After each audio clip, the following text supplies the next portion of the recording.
Judge, may I approach? Yes. Well, is it for something that's on the docket right now? It is on, well, Mr. Dixon should be on the docket, but Yes. So just have them pull the file and I'll take you up. thank you. Sure. All right, who's here on Jose Cervantes? I'm here, Judge. All right, and number, what page was Morales on? You pull Mr. Dixon. Yes. All right, thank you.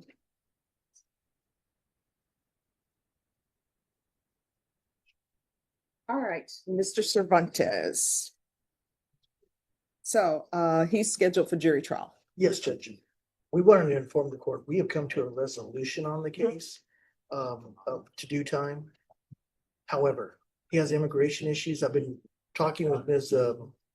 Teresa Davila, that's her name, I believe. Teresa Costavola. Yeah, I was trying to have video call with him on Thursday and Friday. Didn't happen at the jail.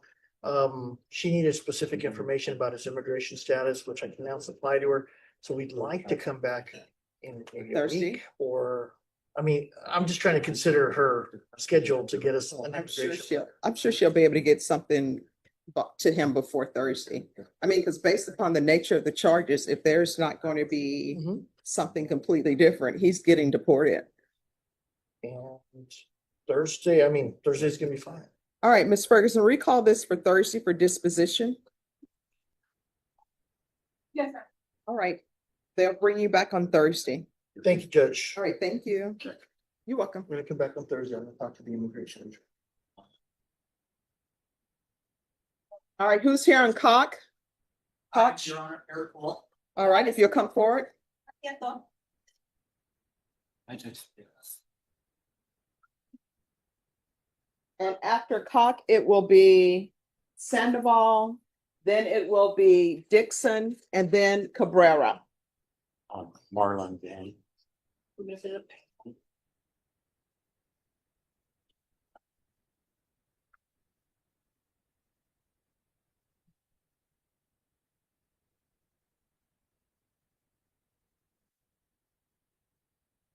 Hello. All right, court is calling 2025 CR 003632, State versus Noah, is it Koch? Coke. Coke. Could I have parties announced? Megan Galloway for the state. And Eric DeWalt, I represent Noah Patrick Cope. And are you Mr. Coke? Yes. Is there any applications? There is not, Your Honor. All right, counsel, have you received all discovery? Did you review it with your client? Yes, Your Honor. Court will find that the state is in compliance with discovery. Evidence by my signature, yes, Your Honor. Oh, I need your bar number on there. Yes, ma'am. Mr. Coke, did you review the true bill of indictment with your attorney? Did you understand it? Yes, Your Honor. Counsel, do you waive the reading of the indictment? I do, Your Honor. State, are you proceeding on the indictment as presented? Yes, Your Honor. Mr. Coke, did you review the court admonishments with your attorney? Did you understand it and did you sign it in all the appropriate places? Yes, Your Honor. You're charged with arson with intent to damage a habitation or place of worship. The range of punishment for that offense is anywhere from 5 to 99 years or life in prison and up to a $10,000 fine. If you have a plea bargain agreement with the state, the court does not have to follow your plea. If for any reason the court does not follow your plea and gives you more than you bargained for, the fact that you entered a plea will not be used against you and you will be allowed to withdraw your plea. Did you understand? Yes, Your Honor. You have a right to jury trial, a right for you or your attorney to cross-examine and confront any witnesses the state would call, and the right to remain silent. Did you understand by entering this plea you were giving up those rights? Yes, Your Honor. And did you intend to give up those rights and enter into a plea in this case? Yes, Your Honor. Counsel, has your client been able to provide you with any defenses? Yes, Your Honor. Do you believe he has a rational as well as a factual understanding of the charges against him? I do. Do you believe he's currently competent and was legally sane at the time of the offense? Yes, Your Honor. Mr. Coke, has anyone threatened you, coerced you, or placed you in fear to get you to enter this plea? No. Anyone promised you anything other than the plea? No, Your Honor. Are you satisfied with the way you've been represented? Yes, ma'am. Are you a U.S. citizen? Yes. Court will find that defendant has knowingly and voluntarily waived his right to jury trial. Did you review the plea bargain page with your attorney? Did you understand it? Yes, Your Honor. According to the plea, punishment is to be assessed at 6 years in the prison. There's a $2,000 fine and no applications. Did you understand that to be the plea? Yes, yes, Your Honor. Defense, is that the plea? It is, Your Honor. State, is that the plea? It is, Your Honor. Did you review the waiver of appeal paragraph with your attorney? Did you understand it and did you sign it in both places? Yes, Your Honor. Did you understand by signing that you're waiving your right to appeal? The only items that can be appealed are written pretrial motions that have been filed, heard, and ruled upon by the court. Did you understand? Yes, Your Honor. Counsel, have there been any such motions? No, Your Honor. Then to the offenses charged, how do you plead? Guilty, not guilty, or no contest? No contest. State any evidence. State offer states one in attachment. Your Honor, we've had an opportunity to go over that in its entirety. No objections to its admittance. All right, state you may be excused. Did you review the waiver and stipulations with your attorney? Did you understand it and sign it in all the appropriate places? Yes, Your Honor. Again, did you understand you have a right to jury trial, a right for you or your attorney to cross-examine and confront any witnesses the state would call in the right to remain silent? Yes, Your Honor. Did you understand that today the state would be presenting evidence in the form of witnesses' statements and police reports, but most importantly, there'll be no live testimony? Did you understand?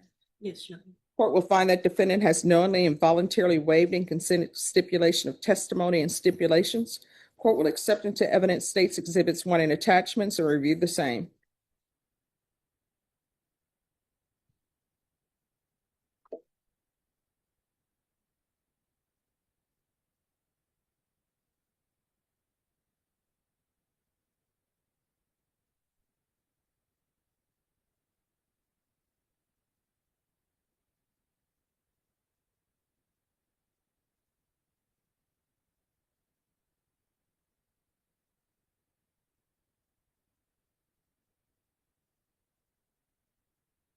All right, after reviewing states exhibits 1 and attachments, the court will find there is sufficient evidence to find you guilty, and the court will find you guilty. Are we proceeding with sentencing? We are, Your Honor. Is there anything you wish to say on behalf of your client? Your Honor, after much deliberation and talking with my client, his mother's in the courtroom with him, understanding the plea that we're entering. We'd ask that you follow the state's plea. All right. So, do you know why you did this? I was out of pain and anger. I found my husband with somebody else. And I made the wrong choice on instead of just leaving, I came back. Okay. Yeah, when you are in relationships and people are dishonest or disloyal, you only have 2 choices. Either you accept it and forgive them, or either you just say, you know what, I'm not going to accept you, and this relationship is over. And now they're going on about their business and you have this criminal charge, okay? Is there any issues needed with mental health or anything of that nature? Possibly, Your Honor. All right. So this is what the court will do. The court will find you guilty. The court will sentence you to 6 years in the prison, give you credit for any time served. Thank you, Your Honor. There's a $2,000 fine. Time and money will run concurrent. I'm going to request the therapeutic community. And your relationship with this person is over. Is that correct? Yes, ma'am. Yes, ma'am. All right. And that would be Acuna. Acuna. Okay. So I'll put in no contact with Marco Acuna. So that way, if he reaches out to you, you can say, hey, the judge won't let me have contact. Thank you. All right. Is there anything else with regards to sentencing? No, Your Honor. All right. Did you review the document entitled Trial Court Certification of Defendants' Rights to Appeal with your attorney? Did you understand it and sign it? Yes, Your Honor. All right. Because this is a plea bargain agreement, because I followed your plea bargain agreement, and because you waive your right to appeal, you do not have the court's permission to appeal. Because this is a felony conviction, you're not allowed to own or possess any weapons or ammunition. If you have a question over what that is, you'll need to speak to your attorney, okay? All right. Good luck to you. You're May we be welcome. excused at this time, Your Honor? Yes, Thank you. you're welcome.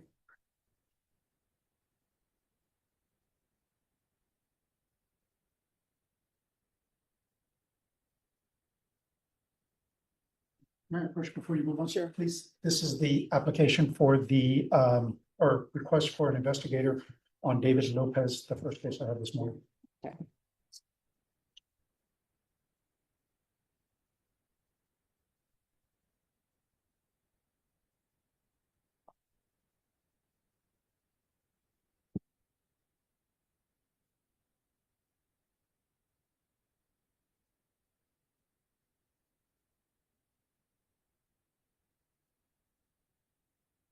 All right. And my legal assistant is with me today. It's my daughter. Gonna bring her up. You're the only one she hasn't met. Okay. She's reviewed you in your court many times. Okay. Hello. This is Judge Stephanie Boyd. Hi. So you're shadowing, you're interning. Yes, Are you being paid appropriately? I would say so. Okay, because I'm gonna put an order in for him to pay you more. More. And provide the lunch and all of that. He does very well. Aw, She hasn't eaten at Josephine Street Cafe yet. That's where she wants to go because that's fine, you know, but she's gone everywhere else. that is great. She has sat in murder trials. She sat in some sexual assault. She was with Christina Escalona all last week. She's seen a lot, but she's a senior at A&M and about to take the LSAT. Jason? We have somebody who's a senior at A&M.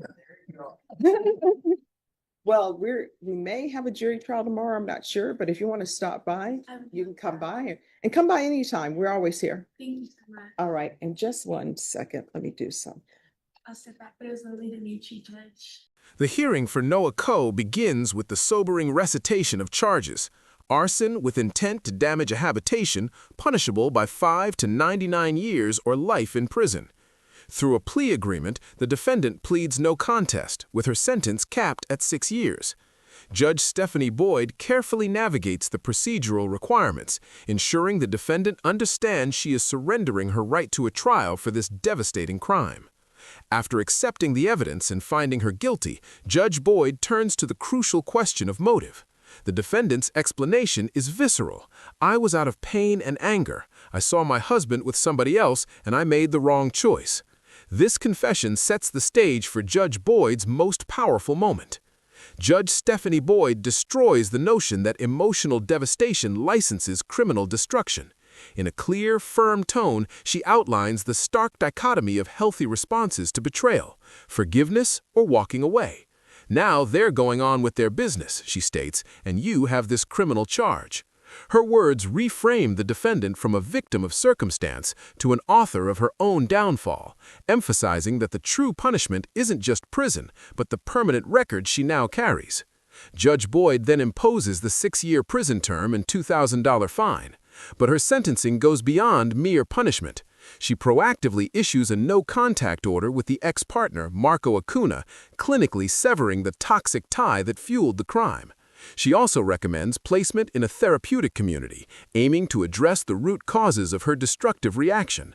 In this hearing, Judge Boyd masterfully blends condemnation with clarity, delivering justice while explicitly rejecting the defendant's emotional justification. The message is unequivocal. Pain is human, but arson is a felony.